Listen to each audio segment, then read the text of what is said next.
তোমার নাম কিতা? জাবির আহমেদ। বাবার নাম? রিয়াজউদ্দিন। হ্যাঁ, এমনি ইয়াকু ডাকনা ছিলাম রিয়াজউদ্দিন। মূল বাড়ি কোন জায়গা? সাতাকান্দি 8 কলম। আর এখন কই থাকো? এখন তো শেষভাবে থাকি তোমার। শরীফনগর? ফানিজাল শরীফনগর। ইনো কিতা হইছে? তুমি ইনো কিলা আইলা? ছোট থাকতে খাওয়া ভাঙছিল। হ্যাঁ। বাপের রোড লাগাইছিলাম। আর হ্যাঁ। আমার মা মরে গেছে, নিজের মা হ্যাঁ। মরিয়ালে বাপেরা বিয়া করলিস না, মা রোড খুলতে দিছে, রোডে রিয়াকশন করে দিচ্ছে। ওর ফাও ফুসাই লিখছে রাস্তা।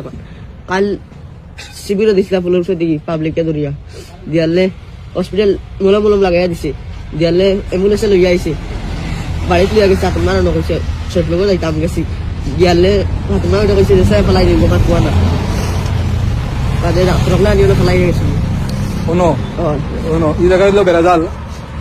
আপনারা একটু দেখবা, এই জায়গাটার নাম হলো বেড়াজাল। কালকে তার কথা মতো বেড়াজাল 2টার সময়, দিন 2টার সময় অনুমানিক অনুফলাগে থেকে গেছে গিয়া এই পরিত্যক্ত। হ্যাঁ, রায় দুইটা রাত 2টার সময় পরিত্যক্ত অবস্থানে ফেলাই গেছে। রাত্রে আশপাশের এলাকার মানুষে তারা কমল টমল দিয়েছেন। এখন তার কোনো গার্জিয়ান পাওয়া যান না। তো আমরা অনুরোধ রাখবো যে কোনো তার গার্জিয়ান যদি কেউ হইন বা আত্মীয়স্বজন কেউ হইন, তারে নেওয়ার লাগিয়া যদি আর্থিকভাবে সাহায্য লাগে আমরা এলাকা থেকে সাহায্য করবো। তো তার এখানেও কেউ কেয়ারটেকিং করার মতো কেউ নাই লাগে। আপনারা একটু এই ব্যাপারে ইয়ে করেন, তারা হাট খোলা হয় না, শরীফনগরের কোনো মানুষ যদি তা হয় না, আপনারা ব্যবস্থা করেন।